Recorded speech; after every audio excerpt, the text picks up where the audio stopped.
Hi guys, I'm back again today with another video, and today we are checking out 15 geographic geography facts you missed about Europe. So before we start off, please subscribe, click the bell button, and let's see if we missed this. We never knew. Of course, if we missed it, it means we never knew. Or did we know? Okay, so before we start off, please subscribe, click the bell button. Let's begin. The most developed continents on Earth is home to a primeval rainforest and a country that had no mosquitoes until Oh, 2025. what do you Or that the mean? world's smallest nation sits on the same continent as the world's most densely populated. From an army that famously gained a soldier during a war to a single river that flows through 10 different countries. Here are 15 incredible geography facts you never knew about Europe. And we're going to start with the land that makes up this peninsula of peninsulas. Peninsula of peninsulas. Geographically, Europe isn't a separate continent in the way Australia or North America are. It's technically the far western end of the massive Eurasian supercontinent. And what truly defines it is its incredibly long, irregular, and fractured coastline. This is why it's often called the Peninsula of Peninsulas. Think about it. The main body of Europe is a large peninsula jutting out from Asia. But that landmass is itself made up of smaller major peninsulas. You have the Scandinavian Peninsula in the north, the Iberian Peninsula in the south, Oh. the Italian Peninsula, and the Balkan Peninsula. This unique shape has profoundly influenced its history of fostering distinct nations in semi-isolated ways.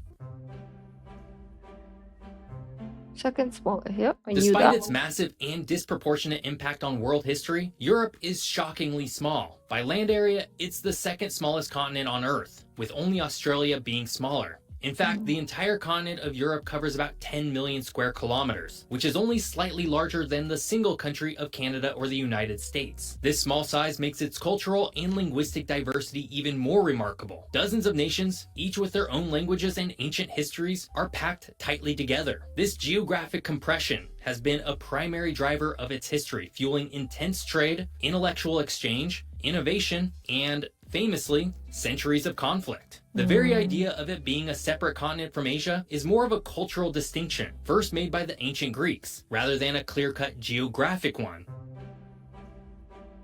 European rainforest? When you hear rainforest, you probably picture the Amazon or the Congo, not the Balkans. But Europe is home to one of the last and largest remaining primeval forests on the continent, Porochica, located in Bosnia and Herzegovina. This forest, part of the Sutjeska National Park, is a rare window into what Europe looked like thousands of years ago. Primeval Wow. means it has remained almost entirely untouched by human industry. It's a dense, ancient woodland with towering beech and black pine trees, some over 60 meters tall and 300 years old. It's also a biodiversity hotspot, providing a protected sanctuary for bears, wolves, and countless plant species. The forest also features the stunning 75-meter Skakavak waterfall. In a continent so thoroughly shaped by human hands for millennia, Porochica is a precious living piece of natural history.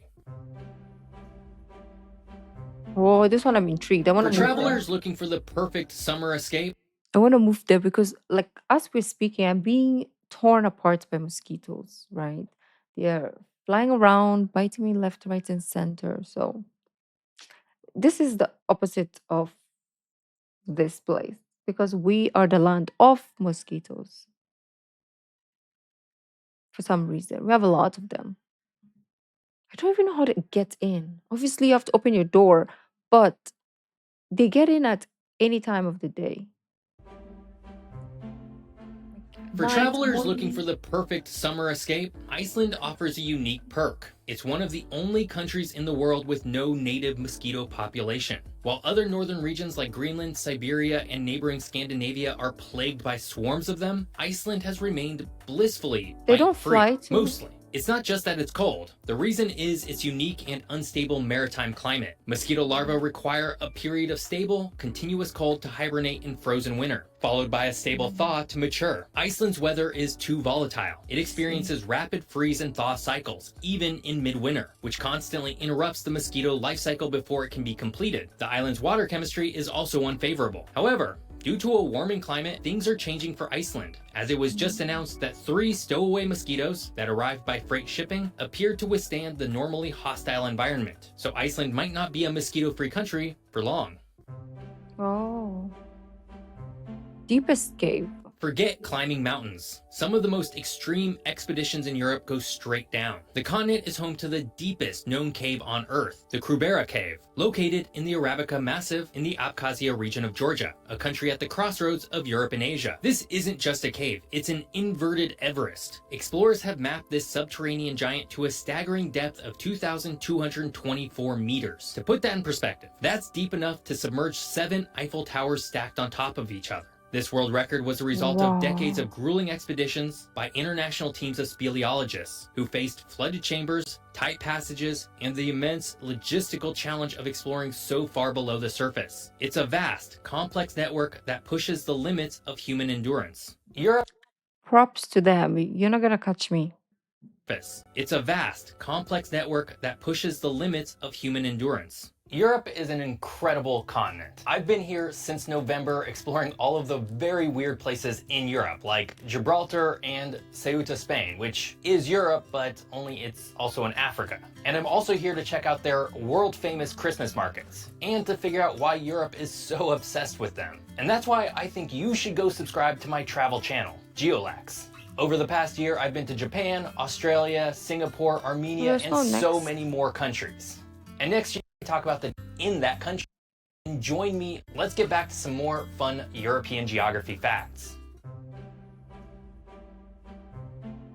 Oh. Nestled high in the Apennine Mountains and completely surrounded by Italy, the Republic of San Marino holds the title of the world's oldest surviving sovereign state and republic. According to legend, it was founded in the year 301 by a Christian stonemason named Marinus, who was fleeing persecution from the Roman emperor. He and a small community took refuge on Mount Titano, establishing a community based on freedom and faith. How did it survive for so long while empires rose and fell around it? The answer is pure geography. Its location was isolated, mountainous, and easily defended. Yet it was also poor and offered little incentive for invasion. It skillfully navigated the complex politics of the Italian peninsula, even gaining protection from figures like Napoleon. Today, it remains a proud, independent microstate with a unique government. There's an old saying, God created the world, but the Dutch created the Netherlands. This isn't an exaggeration. It's a statement of geographic fact. A remarkable 1/4 of the Netherlands is at or below sea level, and about half the population lives in these low-lying areas. Most of this land, known as a polder, was painstakingly reclaimed from the sea, lakes, and marshes over centuries. The process was an incredible feat of engineering. The Dutch first built massive earthen-like dams to wall off a section of water, then used windmills and later steam and electric pumps to drain the land dry, revealing new, fertile soil. This constant, high-stakes battle against the water has defined the Dutch character and landscape. The entire province of Flevoland, for example, is the largest artificial island in the world and was almost entirely reclaimed from the sea in the 20th century. The Leaning Tower of Pisa is one of the most famous architectural failures in history, but the clue to its problem might have been right there in its name all along. Construction on the bell tower began in 1173 in the city of Pisa, a name some believe to be potentially derived from an ancient Greek word meaning marshy land. The architects built the tower's foundation on a dense, unstable, and waterlogged patch of silt and sand, and the lean began almost immediately. By the time builders finished the 3rd story, the unstable soil on one side had begun to compact, and the tower started to tip. They tried to compensate by making the columns shorter on the sinking side, but the lean only worsened over the next 800 years. While the exact etymology of the city name might be uncertain, this was clearly a classic case of historic geography being ignored. But look at what it is now. The microstate of Liechtenstein, nestled in the Alps between Switzerland and Austria, is a testament to peaceful geography. Its last military engagement during the Austro-Prussian War of 1866 ended with one of the strangest facts in military history. The Principality sent out an army of 80 men to guard a mountain pass. They saw no combat and spent their time enjoying the Italian scenery. When the war ended, the army marched home, but they returned with 81 men. They hadn't taken a prisoner, they had simply made a friend. An Italian man who liked them so much, he decided to return to Liechtenstein with them. This non-event perfectly captured the spirit of the nation. Just 2 years later, in 1868, Liechtenstein completely disbanded its army, deeming it an unnecessary expense. It has remained a nation of official neutrality ever since.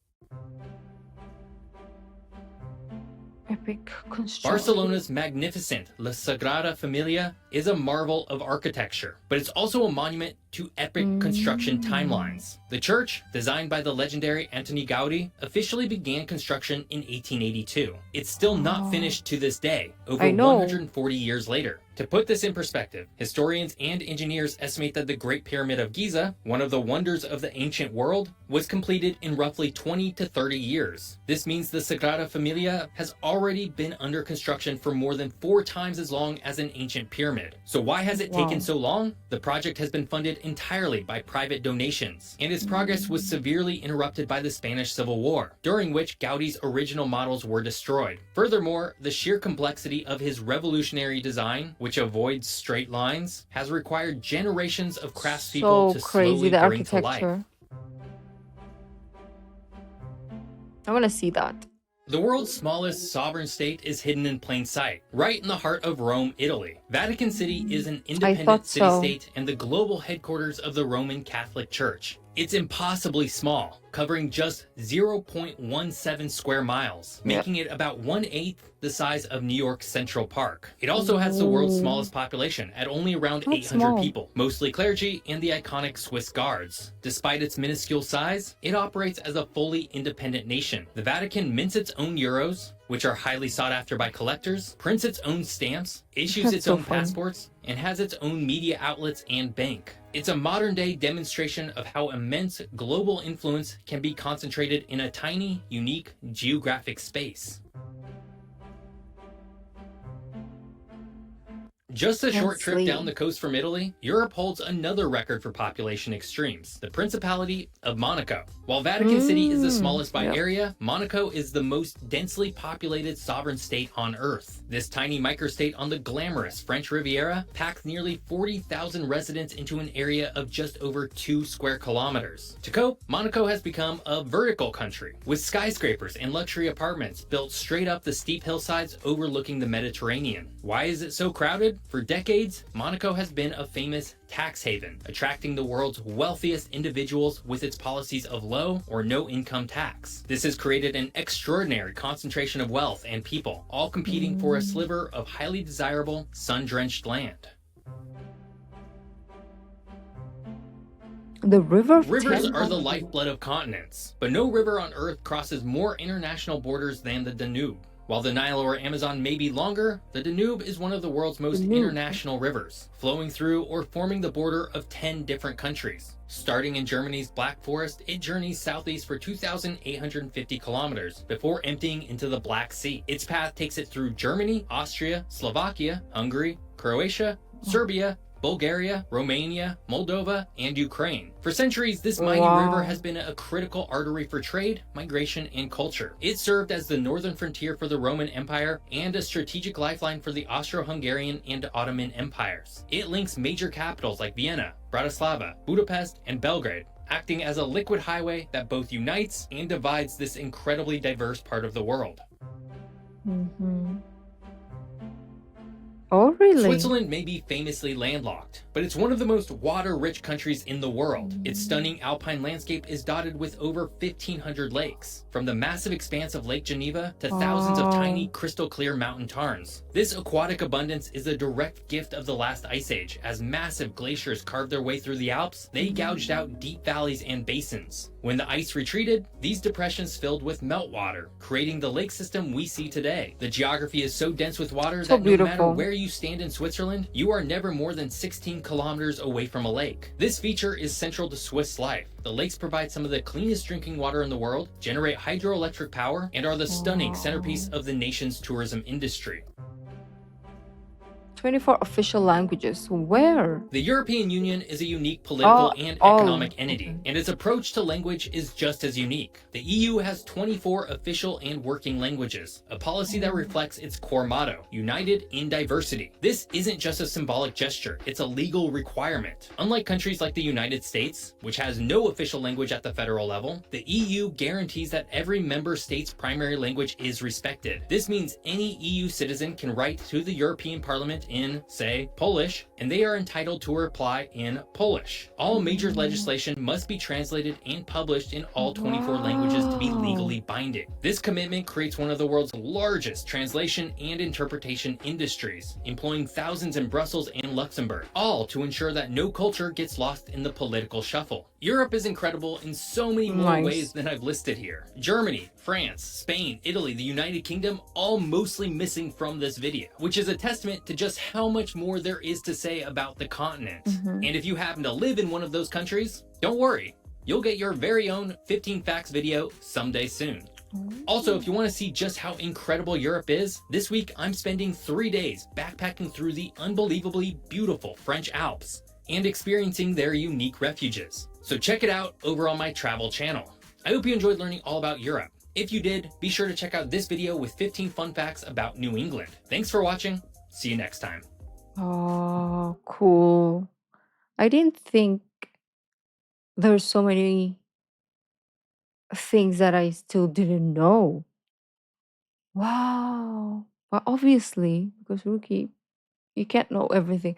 That is so amazing. I really want to watch the different countries with their 15 facts or how many ever facts is gonna tell us. Right. So, anyways, beautiful peeps, thank you for joining. I hope you're having a great, amazing holiday season. And I'll see you next week. Bye.